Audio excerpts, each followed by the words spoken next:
Assalamu alaikum children, how are you all? Hope you all are fine and doing very well. Today we are going to discuss classification of objects on the basis of their physical properties. Physical properties क्या होती हैं?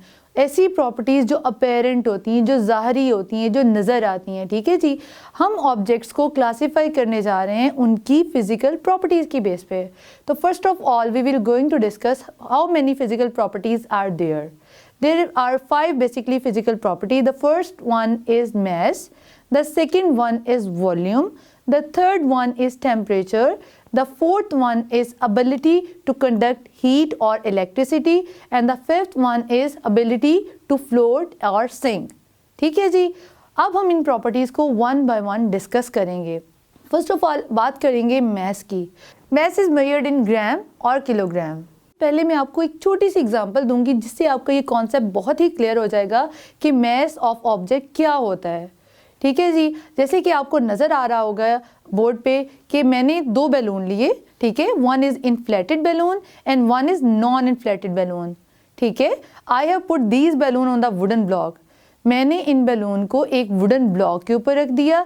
तो बच्चों आप पीछे देख रहे होंगे कि जो वुडन ब्लॉक था उसमें जो इन्फ्लेटेड बैलून था वो बेंड डाउन कर जाता है, जबकि जो नॉट इन्फ्लेटेड बैलून था वो ऊपर रह जाता है. ठीक है, जो फूला हुआ जो हवा से भरा हुआ बैलून है वो नीचे चला गया क्योंकि इट हैज़ सर्टन मैस.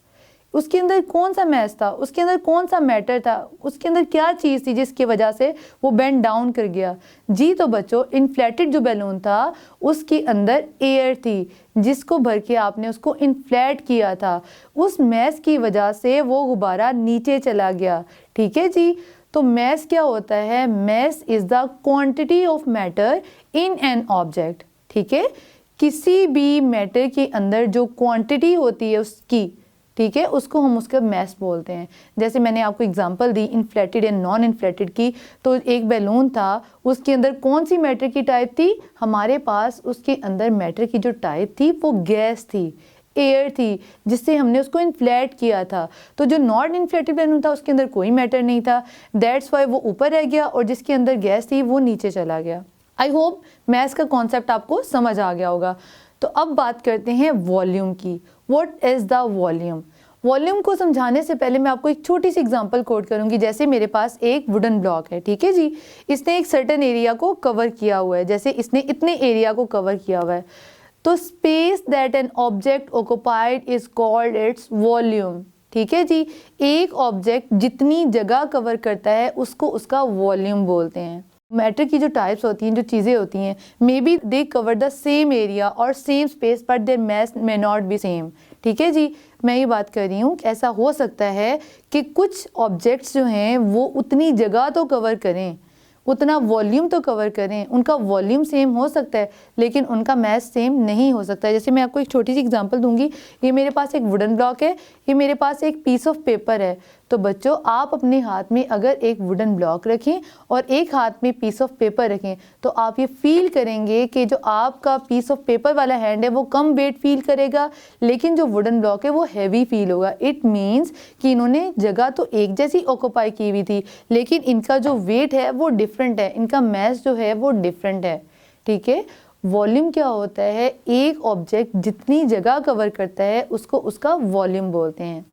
अब आ जाएंगे इसकी थर्ड प्रॉपर्टी पे, विच इज़ टेम्परेचर. टेम्परेचर क्या होता है? बेसिकली टेम्परेचर जो होता है वो ऑब्जेक्ट्स की एबिलिटी होती है कि वो कितना हॉट या कितना कोल्ड है. द हॉटनेस और coldness of object is called its temperature. ठीक है जी, ऑब्जेक्ट अपनी बॉडी को कितना हीटअप करता है, कितना कम हीटअप करता है, ये जो हीट का सारा सिलसिला है इसको हम उसके टेम्परेचर से डिस्कस करते हैं. ठीक है जी, टेम्परेचर को मेजर करते हैं हम थर्मोमीटर के साथ. लाइक हम अपनी बॉडी टेम्परेचर को मेजर कर सकते हैं, इस वाटर के टेम्परेचर को मेजर कर सकते हैं, हम जहाँ रूम में हैं हम इस रूम के टेम्परेचर को मेजर कर सकते हैं with the help of thermometer. अब हम इसको अगली फिजिकल प्रॉपर्टी में डिस्कस करेंगे which is ability to conduct heat और इलेक्ट्रिसिटी में. ठीक है जी, उसमें भी हम टेम्परेचर की ही बात करेंगे. जैसे I have a bowl of water, मेरे पास एक बाउल है, it is warm water basically. ठीक है, मेरे पास एक गर्म पानी का बाउल है, मैं इसमें एक स्टील स्पून डिप करूँगी, मैं इसमें एक ये जो पेंसिल है वो डिप करूँगी और मैं इसमें कोई एक और चीज़ डिप कर दूँगी, जैसे ये मेरे पास सर्टेन चीज़ है, ठीक है जी। तो बच्चों आप फील करेंगे कि जो स्टील स्पून है ये सबसे ज़्यादा जो सबसे पहले हीटअप हो जाएगा। ये जो वुडन पेंसिल है ये बहुत देर से हीटअप होगी, ठीक है बच्चों। अब आपने इस एग्जांपल से ये अखज़ किया होगा कि एक गर्म पानी के बाउल में अगर आप स्टील स्पून को डिप कर देंगे या एक वुडन पेंसिल को डिप कर देंगे तो जो स्टील स्पून होगा वो ज़्यादा जल्दी हीटअप हो जाएगा, क्योंकि जो मेटल्स होती हैं वो अपने अंदर से क्विकली हीट को पास थ्रू करती हैं, जबकि जो वुड होती है वो अपने अंदर से ईजिली हीट को पास नहीं करने देती। यही वजह है कि आपके घरों में जो बर्तन होते हैं उनके जो हैंडल्स होते हैं वो प्लास्टिक के या वो वुड के बने होते हैं, ठीक है जी। स्टील के अगर हैंडल हों तो आपका हाथ जल जाए, ठीक है। अब आ जाते हैं the fifth property is ability of matter to float और सिंक। इसमें आपको मैं एक एग्जांपल दूंगी जिससे आपको ये कॉन्सेप्ट बिल्कुल क्लियर हो जाएगा। I have a bowl of water, ठीक है, मेरे पास एक पानी का प्याला है, मैं इसमें कुछ ऑब्जेक्ट्स रखूंगी। आपने देखे ये ऑब्जर्व करना है कि कौन से ऑब्जेक्ट्स जो हैं वो इसकी सरफेस पे फ्लोट कर रहे हैं, मतलब कि उसकी सरफेस पे तैर रहे हैं, और कौन से ऑब्जेक्ट्स हैं जो यहाँ पे इसके बॉटम में सिंक कर गए हैं, मतलब उसके बॉटम में डूब गए हैं। तो सबसे पहले मेरे पास एक रबर फिश है, ठीक है जी, rubber fish. Keep it in your mind, it is rubber fish. I will throw it in the water like this. अब आप मुझे बताएंगे कि ये फ्लोट कर रही है या ये बॉटम में सिंक कर गई है। अब मैं इसमें डिप कर दूंगी कुछ बॉल्स। अब मैं इसमें रखूंगी ये स्टील स्पून है, I will put it here. तो बच्चों अब आप देखेंगे, आपको क्लियर नज़र आ रहा होगा कि कुछ ऑब्जेक्ट्स जो हैं वो लिक्विड के अंदर फ्लोट कर गए हैं और कुछ ऑब्जेक्ट्स जो हैं वो लिक्विड के अंदर सिंक हो गए हैं। मतलब वो ऑब्जेक्ट्स जिनका वेट, जिनका मैस कम होता है वो लिक्विड के अंदर फ्लोट करेंगे, ठीक है जी। उनके वॉल्यूम पे डिपेंड नहीं करता कि उन्होंने फ्लोट करना है या सिंक करना है, उनके मैस पे डिपेंड करता है। तो जो फिश का मैस था, रबर का मैस था, वेरी लो था, that's why it's floating on the water. और मेरे पास ये जो रॉड थे, I have 2 rod, small rod, ये जो इसके बॉटम में सिंक कर गए हैं because they have a certain mass. उनका इतना मैस था कि वो लिक्विड के अंदर डिप कर गए, मतलब उनकी जो वेटेज थी वो वाटर से ज़्यादा थी, that's why they sink in the water, they dip in the water, वो पानी के अंदर डूब गए, ठीक है। तो होपफुली आपको ये कॉन्सेप्ट समझ आ जाएगा होगा। तो बच्चों आज की क्लास में हमने सीखा classification of objects on the basis of physical properties, मतलब ऑब्जेक्ट्स को क्लासिफाई किया उनकी फ़िज़िकल प्रॉपर्टीज़ की बेस पे।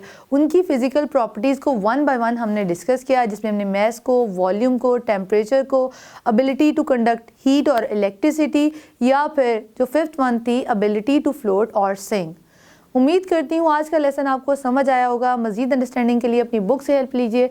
इसी के साथ मुझे दीजिए इजाज़त। अल्लाह हाफ़िज़।